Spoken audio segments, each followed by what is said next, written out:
Et salut mes amis, écoutez, je suis en train de méditer sur un sujet qui me paraît essentiel, qui me paraît vraiment important.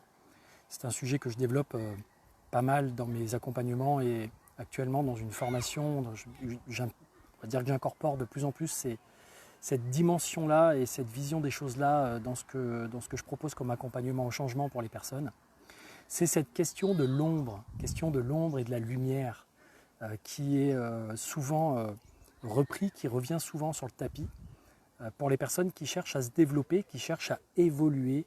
Et nous cherchons tous d'une certaine façon, à un moment ou à un autre, à nous améliorer ou à évoluer. Et qu'est-ce qui se passe dans notre esprit dualiste, dans notre système limbique? Il va y avoir des systèmes de blanc ou de noir, des systèmes de polarisation, bien ou mal, positifs ou négatifs, qui vont se mettre en place et qui vont, d'une certaine façon, nous faire un certain nombre de choix, orienter nos ressentis, bien, mal, et puis nous faire un certain nombre de choix pour nous aiguiller dans cette vie et dans ce monde.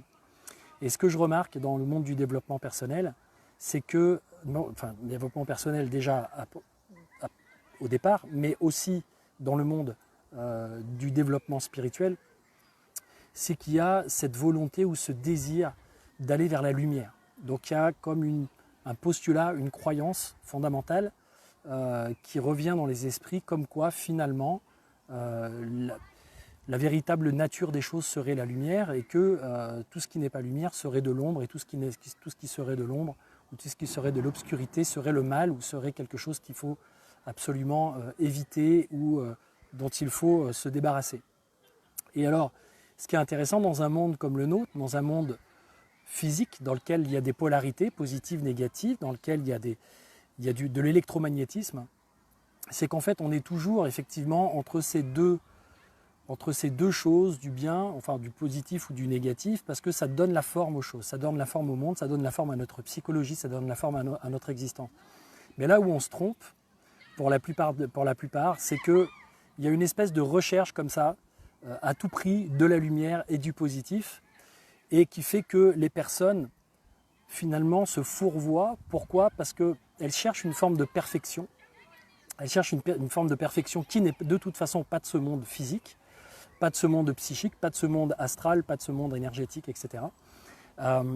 Et comme le disait Carl Gustav Jung, dont j'aime beaucoup l'approche de la psychologie, de la psychothérapie, il disait « Mieux vaut être complet que parfait ». Et souvent, ce qui se passe, c'est que les gens sont en quête d'eux-mêmes, sont en quête de s'améliorer, sont en quête d'une vie meilleure. Pourquoi? Parce qu'ils ressentent un vide. Donc peut-être que c'est votre cas, peut-être qu'il y a quelque chose dans votre vie qui vous fait ressentir un certain vide, et que quand vous portez votre attention sur ce qui vous manque, sur ce vide, vous avez le sentiment de ressentir des émotions dites négatives. Pourquoi négatives? Parce que le négatif, c'est justement le fait d'aller regarder ce qu'il n'y a pas, d'aller regarder du côté de ce qui manque, de ce qui va pas, d'une certaine façon. Donc il y a ce regard, il y a cette façon de regarder sa vie sous l'angle de ce qui va pas et de ce qui manque. Et donc l'idée de rejeter ce qui pourrait faire que on déplaise d'une certaine façon, qu'on ne reçoive pas l'amour que l'on cherche, que l'on ne ressente pas le positif que l'on cherche à ressentir. Donc qu'est-ce qui se passe depuis l'enfance? Depuis l'enfance, on est dans cette dynamique de mettre à l'ombre de notre nature, de notre personnalité, tout ce qui semble déplaire aux personnes qui sont en face de nous et qui sont nos éducateurs, qui est le système social, le système familial dans lequel on évolue. Donc d'une certaine façon, on se rend compte que si on se montre sous un certain aspect, si on montre qu'une partie de notre nature, celle que les autres estiment être la bonne, c'est-à-dire que ça va être en lien avec un système de référence, un système de valeurs et d'évaluation et donc de jugement de valeur. Si on montre c'est essentiellement cet aspect positif, alors on va avoir des personnes qui vont nous apprécier et qui vont nous faire ressentir ce sentiment d'être bien, d'être aimé, etc. Et le truc, c'est que la plupart du temps, c'est pas le cas, ou en tout cas c'est pas suffisant, c'est pas on pourrait dire que ça ne nous remplit pas suffisamment.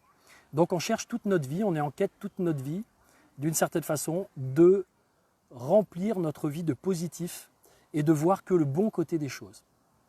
Et donc on ignore, on occulte, on rejette, on est dans le déni d'un certain nombre de choses qui font partie de notre nature, que l'on estime être mal et qui sont mal aimées du coup à l'intérieur de nous. C'est-à-dire on est vraiment dans quelque chose qui est de l'ordre de mal aimer certains aspects de notre nature.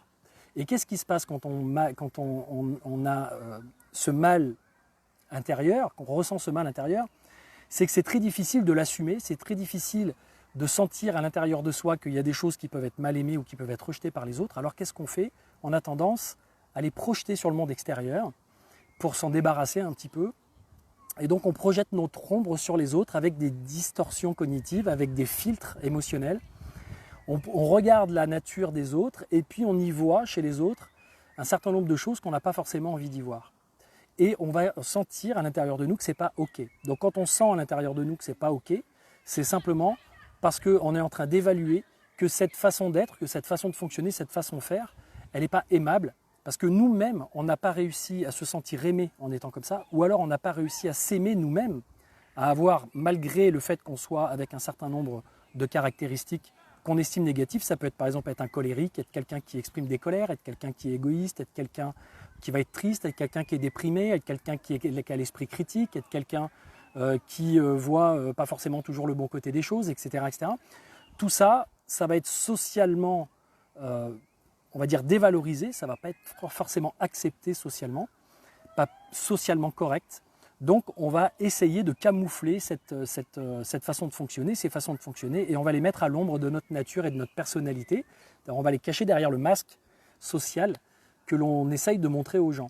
Et ça rejoint ça, la psychologie évidemment, les relations sociales, les relations humaines.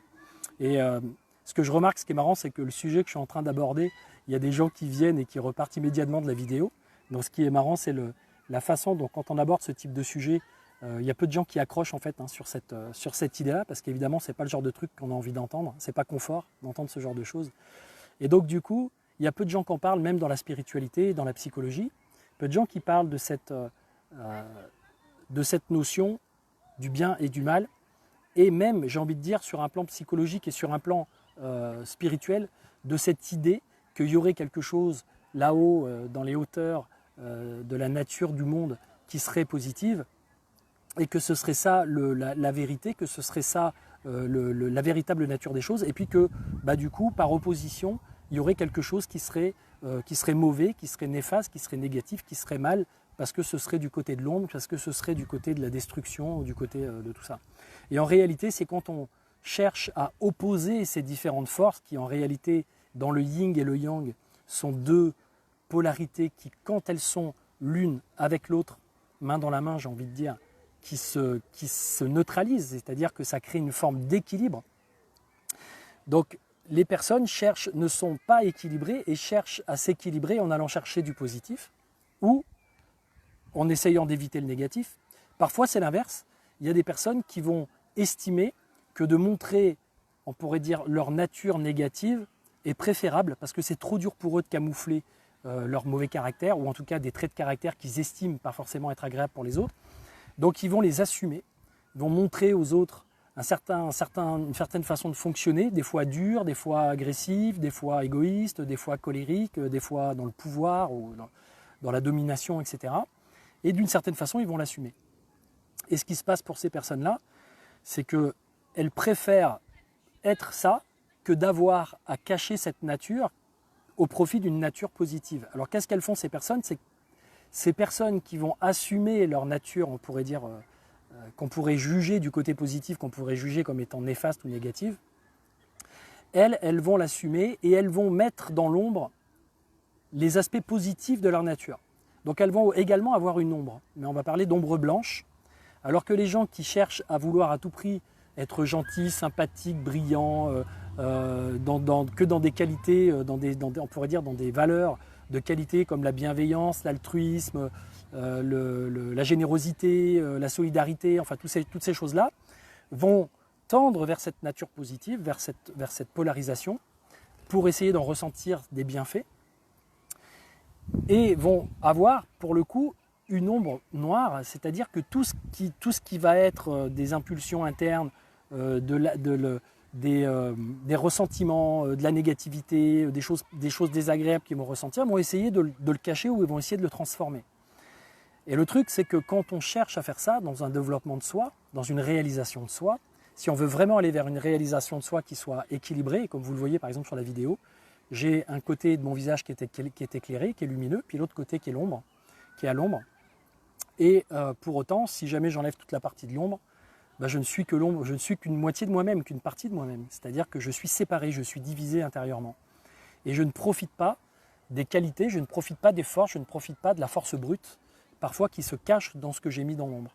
Hein, parfois dans l'ombre, on a pu mettre par exemple la colère, c'est-à-dire il y a des personnes qui vont ne jamais vouloir montrer des aspects de colère, alors qu'en fait au final ils sont souvent agacés, irrités, etc. Puis ils vont passer leur temps à essayer de se faire du bien avec des plantes ou des médicaments ou de la méditation pour ne pas ressentir cette colère à l'intérieur, alors que c'est une puissance, c'est une force. Et par ailleurs, ils voudraient rentrer par exemple de plein pied dans des projets, ils voudraient s'activer pour faire des choses, et ils vont procrastiner, et ils vont se sentir impuissants, et ils vont avoir l'impression de ne pas pouvoir faire face à une certaine adversité, tout simplement parce qu'ils ont assimilé leur force, leur combativité, leur dynamique de s'affirmer, de prendre le pouvoir, à de la colère, et que la colère, ils l'ont évaluée comme étant quelque chose de négatif, donc ils l'ont mis dans leur ombre.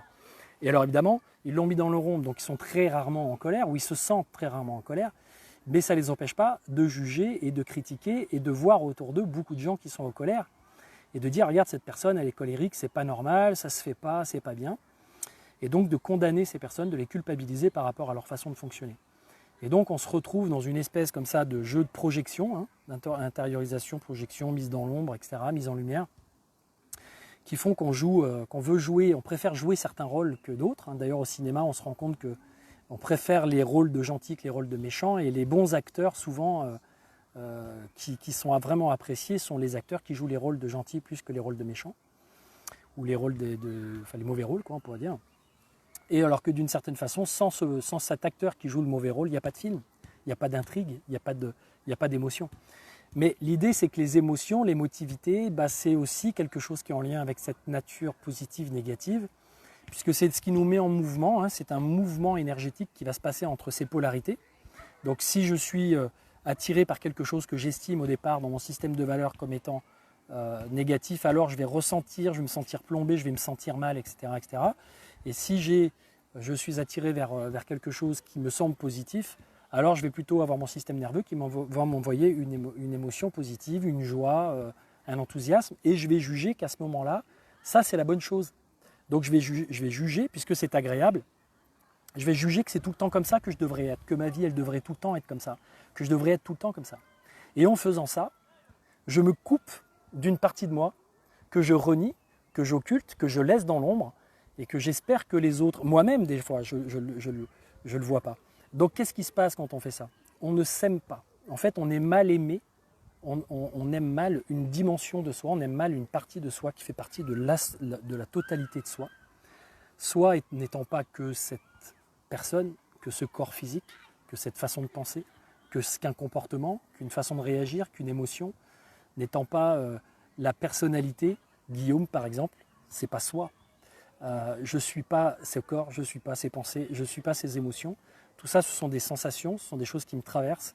Mais au-delà de ça, il y a une autre forme, une autre source de vie qui est, on pourrait dire, au-delà de la forme physique et qui préside, ou en tout cas qui est sous-jacente, qui est l'essence, qui donne d'une certaine façon forme à la substance.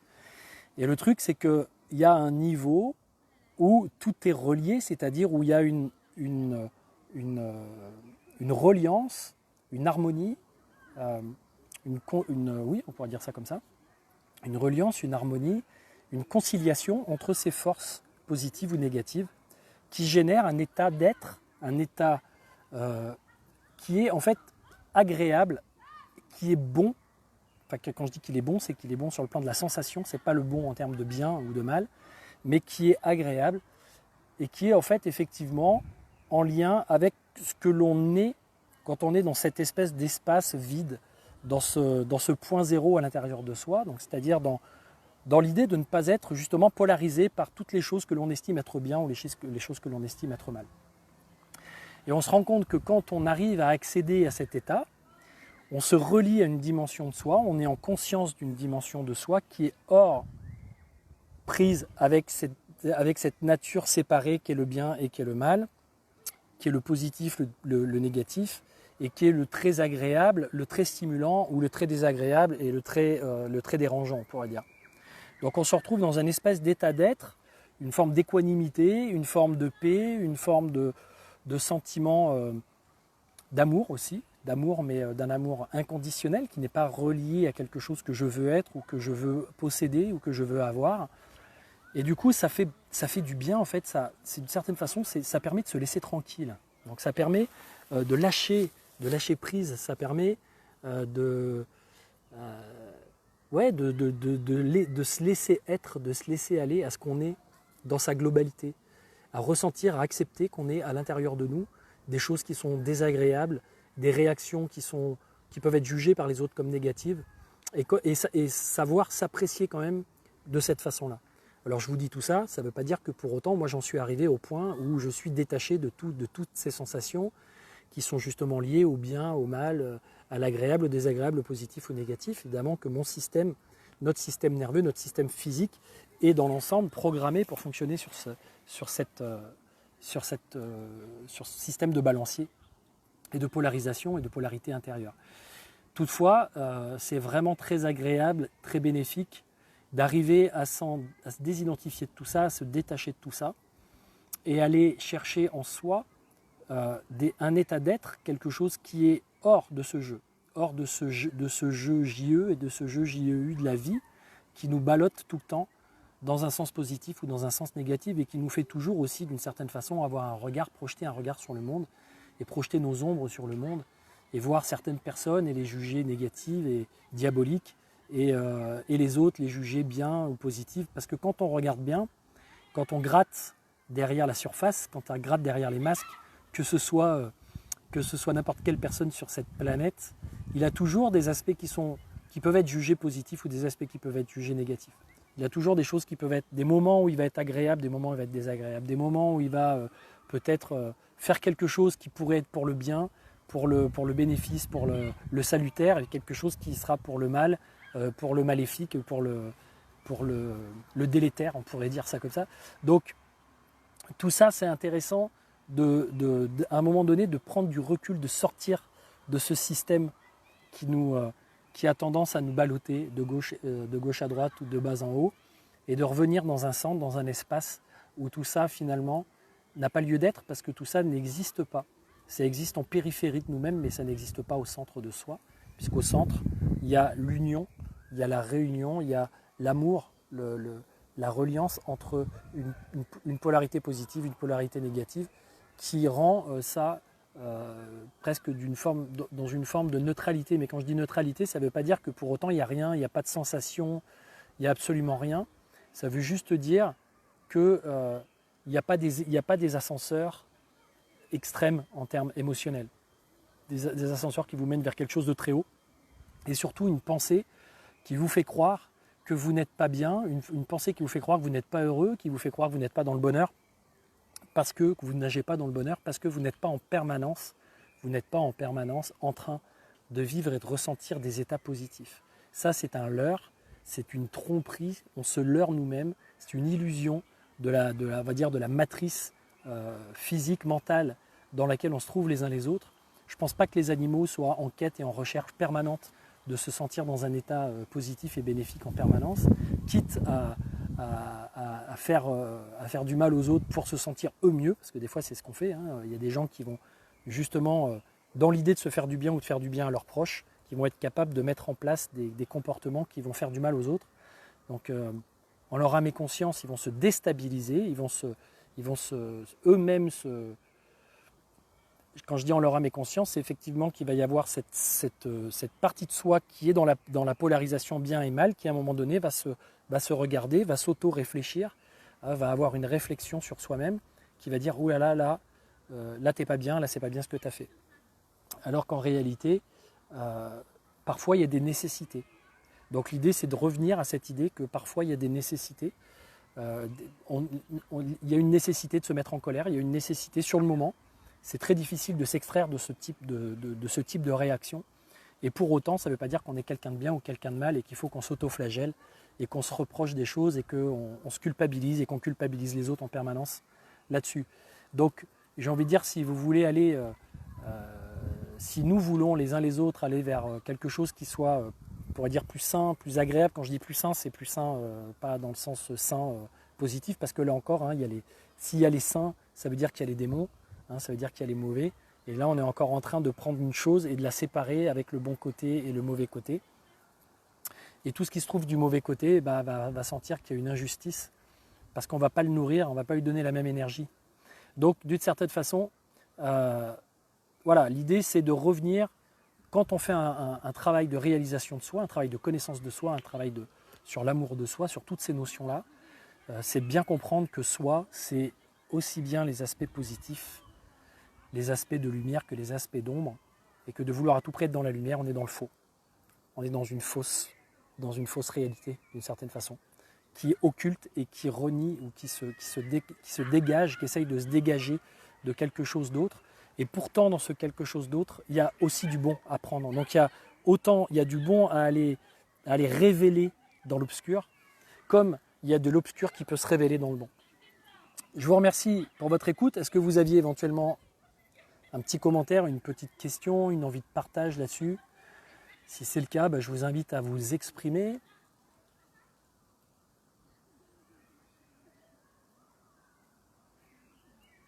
En tout cas, la vie est pleine de contrastes et c'est ça qui